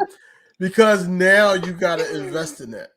I've been waiting weeks. I said, watch. He gonna say it. He gonna hate this. You knew what I was gonna say. That's why you made that face. But look, hey, Miss Ash, I told them boys to pay him. They told me, why don't we pay him right now? We don't know what he's gonna do. I said, listen, you pay him now, or you pay him a lot more later. And we had a lot more later. We had a lot more later. He has 1,000 yards behind his offensive line. Without the RPO being ran, you know, he didn't really have to utilize Jalen Hurts that much, you know, as much as Miles Sanders did. But yeah, I think that the price went up. And I think that if we don't get a home discount, hey, we're gonna be looking for another running back. Listen, if he was giving up a home discount, he would have gave us that earlier. And they ain't looking for a home discount. He wants some bread. Yeah. Oh well. I don't know because we got to pay him. We also got to pay Hassan. Well, it's going to be more of a restructure on Hassan, though. You think so? It's a restructure. I mean, we're going to add some years to it, but we're just going to move some money around. We're going to get him right. It's going to be a lot less pressure on the cap. Yeah, Dev, I was just going to bring that up, too. How we feel about Russell Wilson getting benched? I feel like that we dodged a whole big ass Mario brother bullet with that. I don't think that he was put in the right situation. I think that he just went where the money was, and it didn't benefit him at all. And now it's basically putting a damper on his legacy as an NFL quarterback. Um, I'm happy where we at with Jalen Hurts. I'm happy that we didn't really, or he basically they saying that he pulled out of the deal. He didn't Yeah, want he to go. said no. He said no. Hell no. Yeah. So I'm happy that he pulled out of the deal because we didn't want to have to deal with that, or what we seeing now, I should say. Because who knows how he would have played here? Who knows if AJ Brown would have been here and all that? All the chips fell in the right places, keeping Jalen Hurts. So I'm sorry for Russell that it had to be him, but I'm pretty sure that he's going to be a happy man. He got a baby on the way. He can spend enough time with his kids. He don't even have to show up really. This is the last 2 games of the season, man. They don't really have a good chance of making it. Last 4 games they were 1-3. So hey, shout out to him. Hopefully he don't get cut, because if he get cut, it's bad for the Broncos. But at the same time, they probably are looking to rebuild anyway. I mean, why not get rid of him? I mean, at this point, he ain't providing nothing to the team, right? No. At this point, you might as well go ahead and part ways, right? Right. Sean Payton more like the pocket passes more than like Russell Wilson. He likes those inside the pocket passes. That's why him and Drew Brees got along so well. Russ can pass for the pocket, but that's not his best attribute. That's what I'm saying. He can't. I don't know. It don't mix, and I don't understand why. When it happened, I didn't understand why. Who he talk about getting cut? Who he said finna get cut? He's talking about Russ. They're not gonna cut that, man. That big cap hit. So, what is it, like 39 mil? I'm finna check it right now. I know it's crazy too. It's like a crazy big hit. It's crazy. And I think that I really think that Russell Wilson. No, that's $100 million dead cap, bro. They're not doing that. It's 85 million. It's 85 million dead cap. It's a $41 million cap hit. But what? But they're not doing that. But you can still work it out with a team, whereas though they take some of that cap. Who wants Russell? You done beat him down for 2 years. He has no trade value. You're not gonna get a first back. Shit, Atlanta will take him. Nah. You don't think so? No. I think Atlanta would. I don't. Who they got? Like, that's what I'm saying. They don't want a vet though. They want somebody they can long term sit with. That's why they went for Deshaun Watson. That's why they went for Lamar Jackson. That's why they got rid of Matt Ryan. They want somebody that they can lock in these young talent with and ride out for 4 or 5 years. That makes sense. But if those guys are not if you go look at Atlanta and all the interactions they've been in, it's all been young quarterbacks. It's all been quarterbacks where you can give young quarterbacks. You can get them the max deal and see what we can do. I'm not sure, Mike. I'm not sure when he come back. He said the now the Commanders. I could see that. I can see the Commanders. I could see that's another one. Pittsburgh. I don't know about the Giants. Maybe Pittsburgh. I can see Pittsburgh. I can see Pittsburgh too. I can see Pittsburgh. Pittsburgh would be more dependent on if they can pull something out. But cutting him in March, it ain't gonna happen. I just don't see March happening. It got to be a June 1st delegation. He said Atlanta would take me, you, and Smitty at QB. Listen, they want somebody young though, man. They ain't taking me. I'm too old. They gonna hit me with the man, Smitty. Look, man, you a little bit over the hill, dog. They're gonna need somebody, because at the end of the day, bro. Yeah, but they're more willing to give up draft capital. They're more willing to give up the draft capital to move up or to trade for somebody young. I could see them investing a little draft capital in Trey Lance. I can see that. I can see that because he's younger, and they want somebody they can invest in for long term. They want somebody that they can go 10 years with type deal. They're trying to find a solid piece.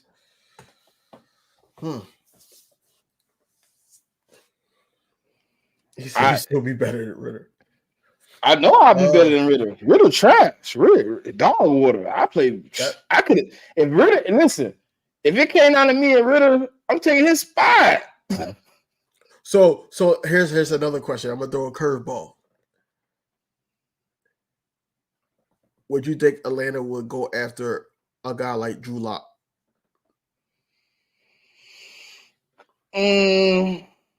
Yes and no. Why? Because if you look at the quarterbacks they're interested in, they want that Michael Vick remake. They want that carbon copy. They want that guy that can scramble, make plays. They're looking for him. They're not looking for the guy that's going. Yeah, they're not looking for a guy that's going to traditionally drop back. The guy from the Browns that just got hurt. PJ? No, the quarterback. Deshaun? Yeah, the quarterback. No, not Deshaun Watson. DTR. Yeah. I can see them. I can see them putting some investments in Malik Cunningham. They want somebody that's going to be dynamic, bro. They want a game changer. They say get that backup bread, bro. Hey man, I'm gonna be a starter if I gotta go back up. Get that backup bread, bro. They gonna be like, Smitty, you gotta play today. Oh man. Hey, I can see Smitty now. He gonna be like on the sideline, like he got hurt. I'm giving up. Look, I'm be vaping. They like, Smitty, you in? Damn, man, I get that up, man. Let's get it. Hey, listen. Back in the day, now I used to get drop a dime. Now I don't know about now. So could I until I got a hyperextended elbow. No, I ain't got no arm problems, but I got that back problems. I ain't got no arm problem either now because I went right back to basketball. Hey, go on. Hey man, I'm beating out Heineke too. What the world? And I ain't never let nobody name after a beard beat me out in anything, bro. I'm sorry. Right. No, I'm taking their job, man. No, it's gonna be interesting to see what a few of these teams do, though. You know what I mean? I could listen. If Chicago want to move off of Justin Fields, he going to Atlanta. That would be a smart move. That would be. He going to Atlanta, and that's home for him too. So yeah, he going to Atlanta. Yo, that would be smart. I can see that.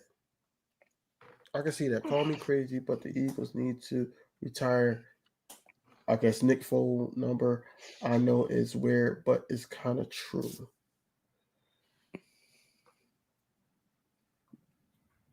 I don't think so. Yeah, I mean, we gave him a statue, man. That's all we could do for football. I don't think he can retire Eagle, but they don't need to right away.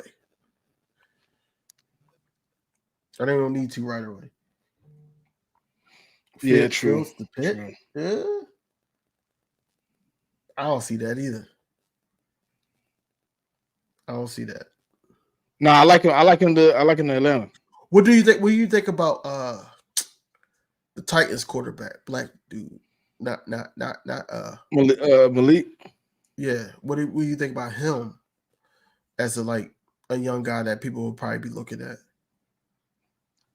Another player that probably could have had some potential, but they exposed him and let the rookie jump him, man.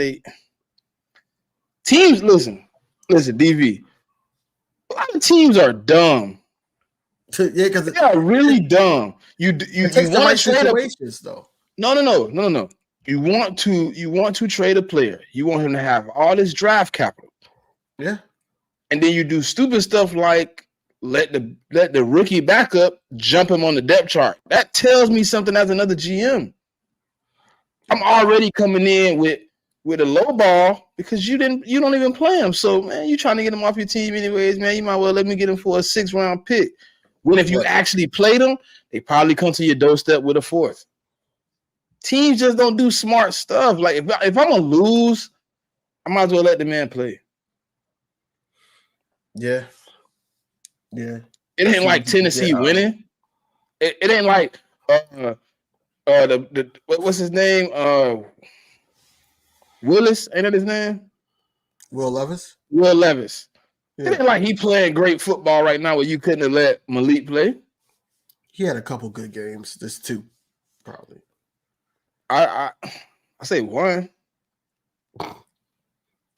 I say 2 because that first one game was good. The first game was decent, but I give you good games when you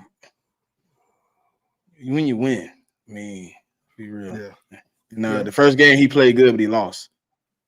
But that game against the Dolphins, I got to give him that one. That's a big one on your checklist, though. You beat a team that's fighting for playoff contention, looking good. You messed up a little bit of their season because right now, if they beat Tennessee, they would be the number 1 seed. Mm-hmm. And if we beat the Jets, or we beat Seattle, or yeah, that's what I'm saying. Speaking of that, that Seattle game stings a little bit after this week. After this week, that just passed, it stings a little. Yeah, bit. I had to hit my chest a couple. I'm like, we beat Seattle, we were 12-3. What? But 3 in a row, man. It's cool, man. Look, all I know is we gonna get this shit rotten right. I know that the Eagles is gonna come back and finish the season out strong. At least I know it's weaker teams and everything, but we got to start somewhere.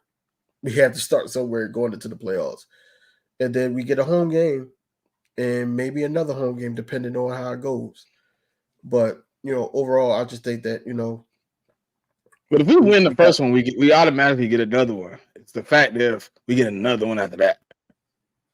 No, we ain't gonna get another one after that. We get 2 guaranteed with hey. No, listen. If it's an upset though, that's the only way. I'm cool. And with I'm that. not banking on it. I'm not banking on it though. I'm cool with that. Of course, we get our get back, man. We home that time. We home that time.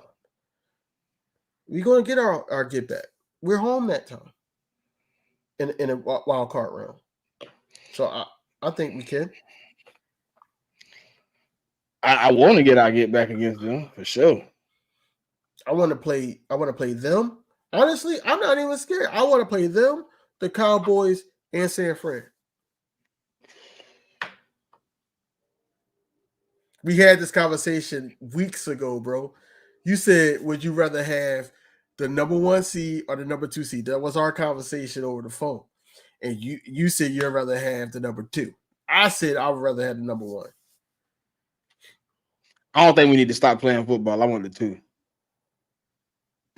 I think a bye would be the worst thing for the Eagles. I think if we get the number 1 seed, we get blown out of the division round.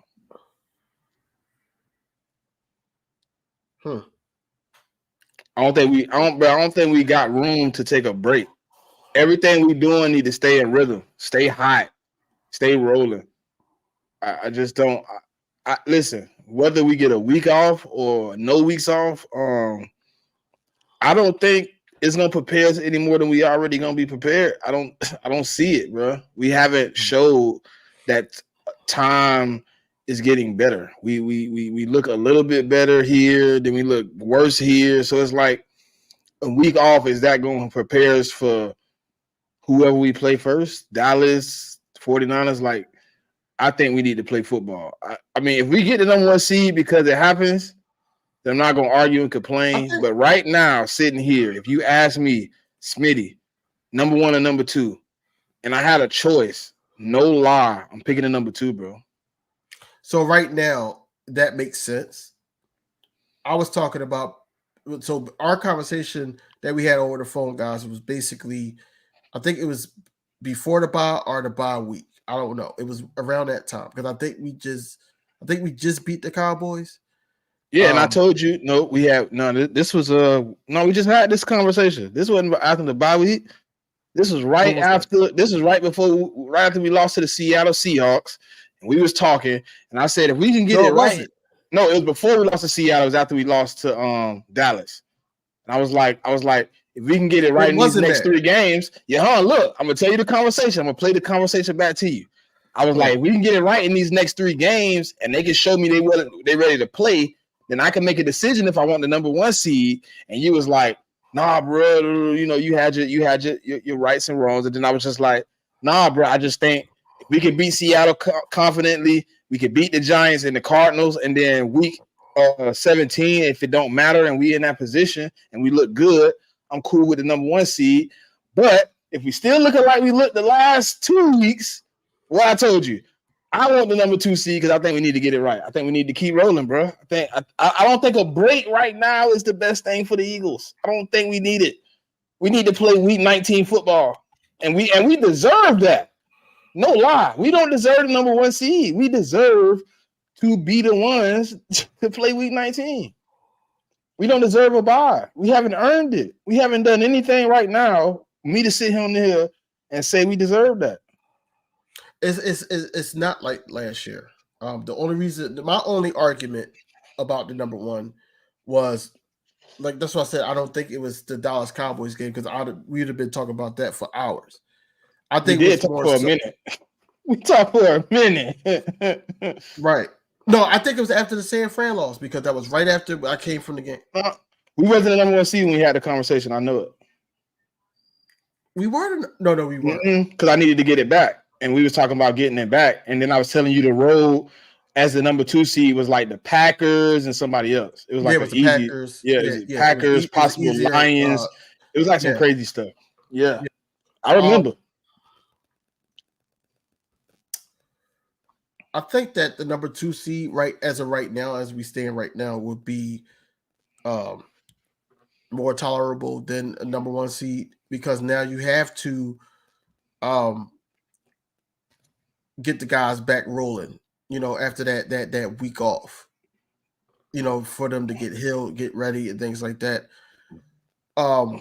It's not like last year when we had the number 1 seed and we just was like, all right, we just got to heal up. And then Jalen Hurts came out and was playing A1. It wasn't like, it's not like that this year.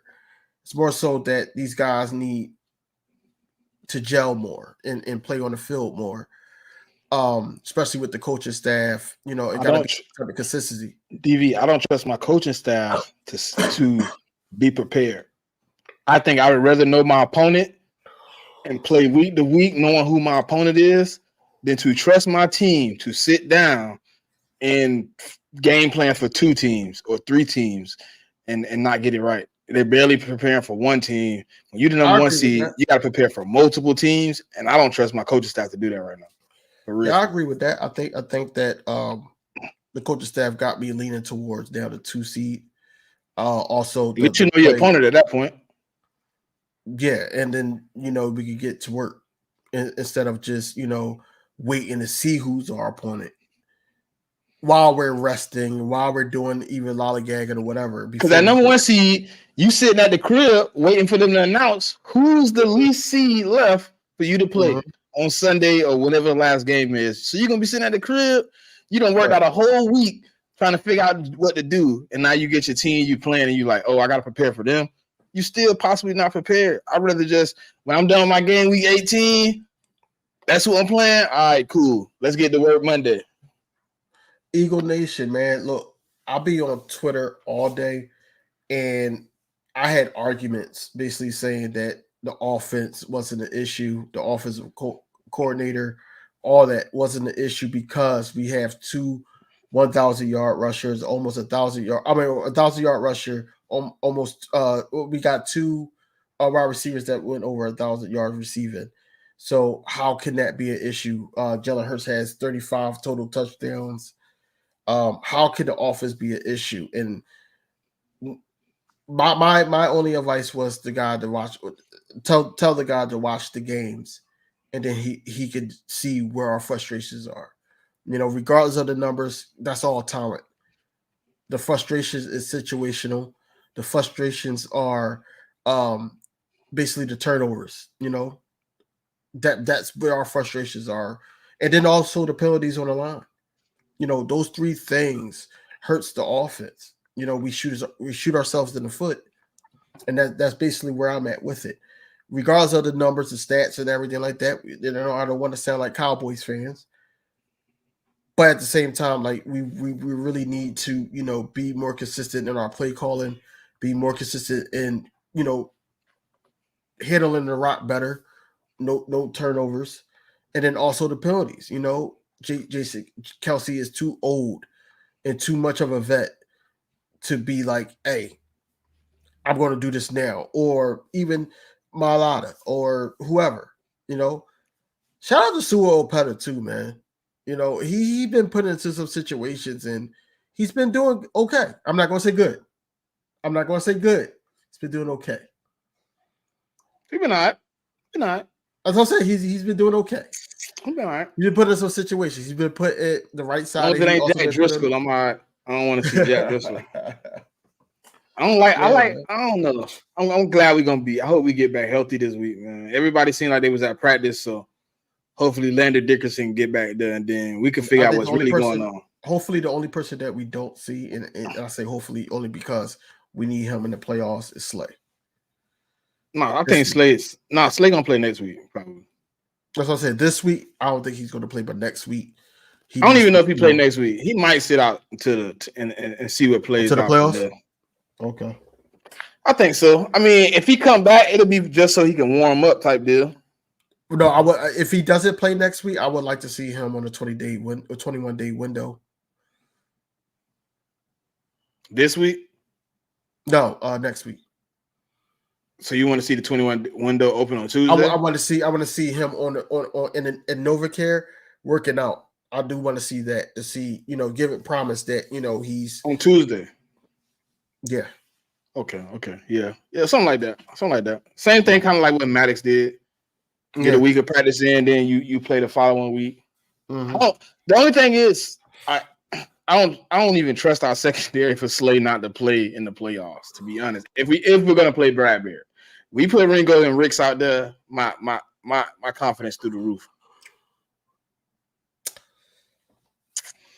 I don't think they're gonna trust the youngsters in the first playoff game. I think they're gonna ease them into it. I'm talking about like moving forward. Like you either put Ringo Ricks out there this week, next week, and Slay wasn't ready to go the first game of the playoffs, and you put him out there the first playoff game, I'm cool with that.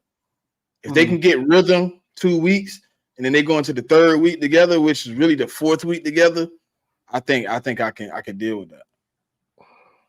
I can't. Bro, if we go to the playoffs and Bradbury is on the field, I'm not watching that game. No, we gotta watch it, bro. We content creators. We gotta watch it.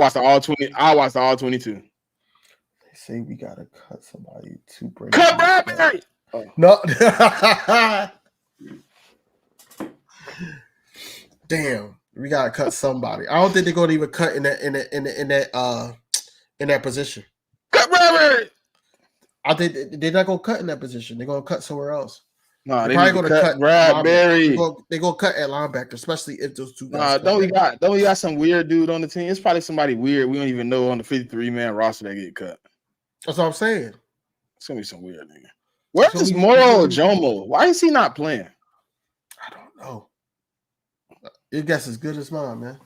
Albert O. Yeah, him too. Guess as good as mine. I ain't asking about the third one because I ain't gonna even ask about him. We've been asking about him for forever, so I'm done even asking about him. I don't even know. I don't know either. Cut James Bradbury.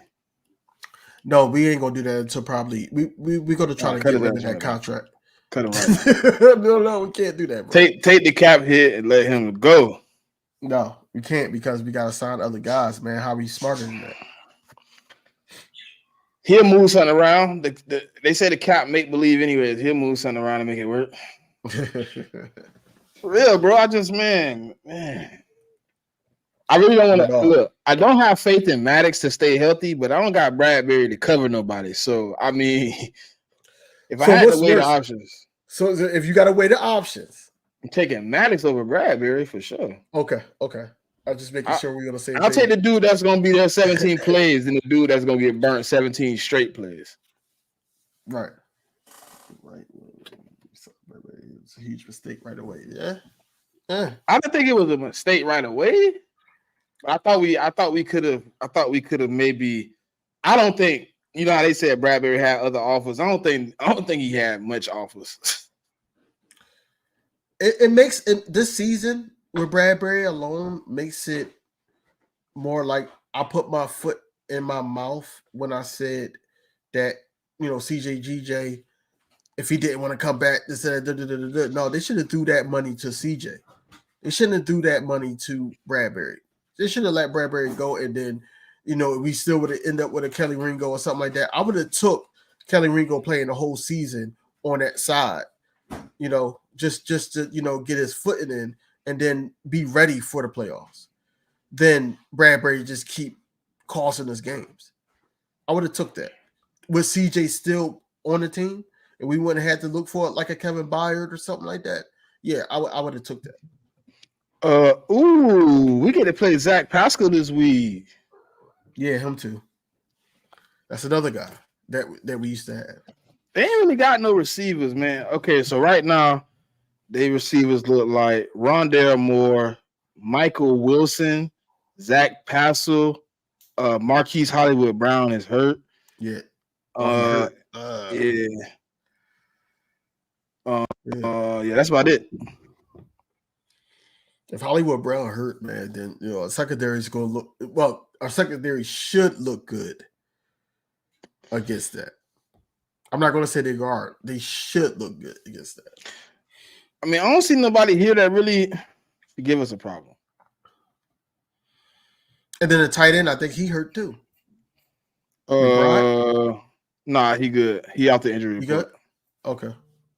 Trey McBride, yeah, he off. Oh, I didn't know they had they two starting centers is on IR. Dang. They got a few people on. They got a few people on the injury, man. See, I ain't even looked at the report yet. They got 1, 2, 3, 4, 5, 6, 7, 8, 9, 10, 11 people on IR right now. Mm-hmm. Damn. And they got 1, 2, 3, 4, 5, 6, 7, 8, 9 questionables. That's a bad joint, man. Damn. They got a lot of injuries. I didn't know they had that many injuries. It's James Conner. It's James Conner and DiMarco. Mm-hmm. Amari DiCardo. He all right. Yeah. They had Marlon Mack. He on IR. Yeah. Look, that boy only played one game for 84 yards. IR. Listen, I don't want to sleep on no team, but this one should be one of them ones where you could be able to get your shit up. Oh, I didn't know they had Kachery too. They got him? Yeah. It don't even matter, bro. Chachere, Andre Chachere, whatever his name is. I know what you're talking about. Yeah.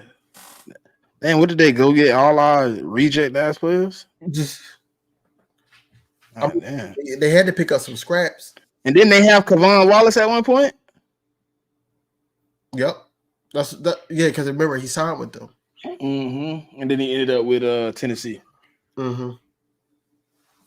Yep. He been playing good at Tennessee from what I heard. Yeah, he had a couple good plays that I saw. I heard like people that's Tennessee fans saying they plan on extending them. That would be wild. Like a low deal, but I know that'd be wild. That'd be wild because Kevon Wallace is one of those guys that was back and forth, practice squad, and now. But you know what? The Eagles do it all the time. We trade players away that we have faith in, and then we be like, "Dang, he turned out to be straight." Yeah, we made a mistake. Yeah. Yeah. Hey, what's going on? That's the last thing I want to get into. What is going on with Zach Ertz and Ndamukong Suh? Neither one of them boys signed.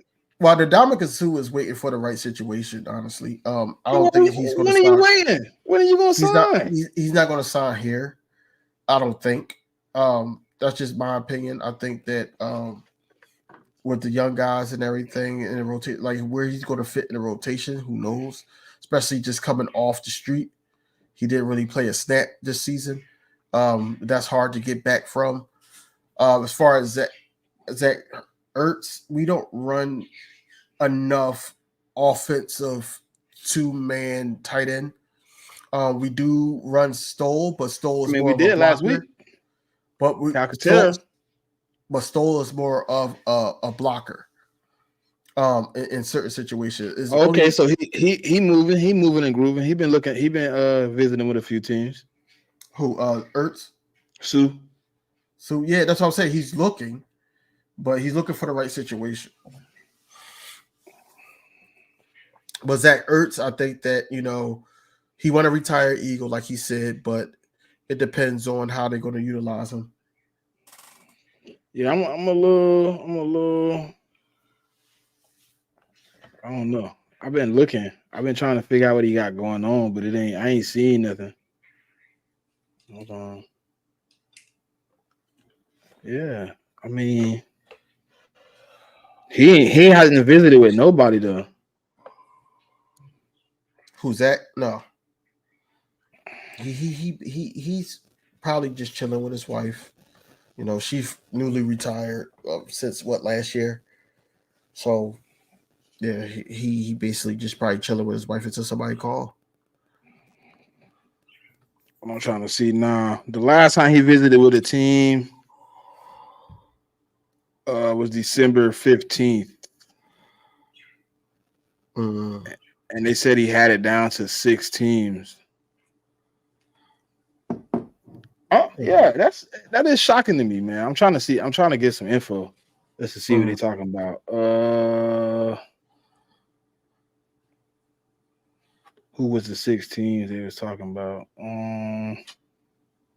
So it was down to Rams, Colts, Eagles, Texans, Niners, Chiefs.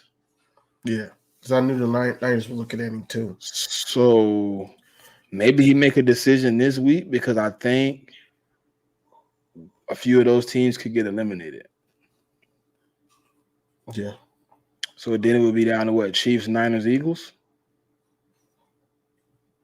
Yep. It could be coming. I mean, could be. Chiefs got a shot because of Andy Reid. We definitely got a shot. It depends on how they want to run the offense and having those two guys out there. I know Zach Ertz he could block somewhat. I don't know. I think that his best option would be us, but he would have to accept his role. I mean, he already knew his role before he left, though. I mean, it ain't like he come back and his new players that he didn't leave that was in front of him before. Yeah. I mean, he come back to the same scenario he left when he got traded. Yeah. I mean, I don't know. That did surprise me that neither one of those guys had signed. I'm glad somebody brought it up. Yeah. That's a situation that's kind of strange, man. I would assume that they would have had signed with somebody by now, and they haven't. So, right. Man. I don't know, man. We gonna see some things this week, man. I think we're gonna get it together. Yeah, we are, man. It's a 1:00 game finally. Jesus Christ, I'm tired of waiting all day. It's not a late game or a mid game. So, yeah, we get to see some things unravel. We do got some Saturday games coming up.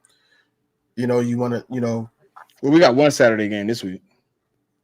One? Mm-hmm. I thought it was 2. Only the Cowboys in Detroit play this Saturday. Then we got 2 the following Saturday, though. Right. No more Monday games either. You said no more?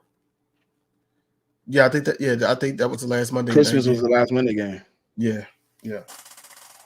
San Fran and the Ravens ended the Monday games. I think this week is the last Thursday game too, if I'm not mistaken. If I'm not mistaken, because they want everybody even going into the playoffs type deal. Right. Then it's the last Thursday game, if I'm not mistaken. I'm checking. I'm double checking to make sure. Yeah, because double checking to make sure. I needed to Yeah, be some week good 18. games. Yeah, this the last Thursday game too. Tomorrow, the last Thursday game. That's New Year's Eve we play. So yeah, I needed to be some good games, man. Some good games this weekend. So last Thursday game, Monday over with. No more Saturday games either until probably the playoffs. Mm-hmm. Everybody play next Sunday. The late game is so all these games nobody has a time or they smart. The NFL slick, so none of the week 18 games have time slots. Not yet. It got to be the situational games. You got to. Like if this team win, they end. Nasty. You know, That's nasty. Listen, the team that's waiting for the most to happen should get the late game. okay. You get what I'm saying? So you think we're gonna be mid? Yeah, I think we somewhere in that 4 o'clock game. Let's just say us and the Cowboys win this week. We're gonna be in mid. I would put Dallas at 1 o'clock. I'll put the Eagles at 4 o'clock. And I'll put the 49ers at the late game. See, I will put Dallas. The last team. Look, you got to think about it. The 49ers going in that last game, everything on the line if we've won. If we've won, well, actually, if Dallas was to lose this week, which I don't know if they will or won't, if they lose, I would have Detroit play the 1 o'clock game, Eagles 4 o'clock game, San Fran late game. Whoever has an opportunity for the most to happen, whoever needs the most scenarios to play out should be the 8 o'clock game. Right. Somebody that need like 3 or 4 teams to lose, and they need this team to win, that team to win, and they win, they in type deal. That's who I would put at the 8. So be the champion for the NFC South. I can see that. Especially that's the tightest. Hold on. NFC South. Yeah, they play. Oh, yeah. I mean, is it over? The Bucks and the Falcons, they split, didn't they? Yeah, okay. Well, NFC South might be locked up this week, won't it? Yeah, it could be. Yeah. They split though with the Falcons, so Falcons still can get in, technically speaking. It's gonna be some games, man. It's gonna be some games. This is gonna be. And my college team plays Saturday. Probably not gonna watch that game at all, bro. What? Half my starters sitting out. Third string quarterback. Yeah, it might get nasty. We might get ran out the building. Y'all gotta tune in Saturday morning, man, 10 o'clock. Oh, you know, man, check down. You got to tune into that. 10 a.m. man. The check down. Y'all gotta check us out, man. We've been grooving and moving, man. We've been getting people a few of these easy bucks out here, man, with these parlays, man. You got to get out here and get some of this money, man. You can find money in the flash. You already know, man. You know, even though the Eagles are the last team in, check down rate, I still know how to find it in the check down, man. You know what I mean? Hey, but y'all got a good college game. I'm gonna watch this good college game when I get off here, man. USC Louisville. Just search King DV Sports. All one word. You don't gotta space it out. College football on tonight, man. I ain't even know. It is. Damn, I gotta watch Louisville versus USC. It's 14-7 in the second quarter. Well, yeah, just look it up. Eagle Nash.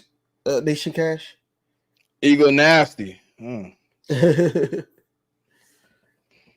just look it up. KDV Sports. Yeah, man. We appreciate y'all for coming out, man. It was a good crowd tonight. You know what I'm saying? So we appreciate y'all every week, man. Week in, week out, we getting better, man. So, you know what I'm saying? Tune in Wednesday. We'll be back for another one. Hopefully we come back 12-4 NFC East champs. If we, DV, you know what? If we NFC East champs, man, we're gonna have to order some shirts this year, man. I'm with it. You gotta order some shirts this year, man. I'm with it. I mean, even though it's a consolation prize, it ain't been done in a long time. So history got to be put in the Raptors. So we'd be the first team in almost 20 years to win the division back to back. So We got to put one. Well, it will be 20 years. Not to be 19 because we won in 2005. All right, so yeah, 20 years. We put it in the Raptors, man, and close it up. So hey, man, until next week, man, you know what it is.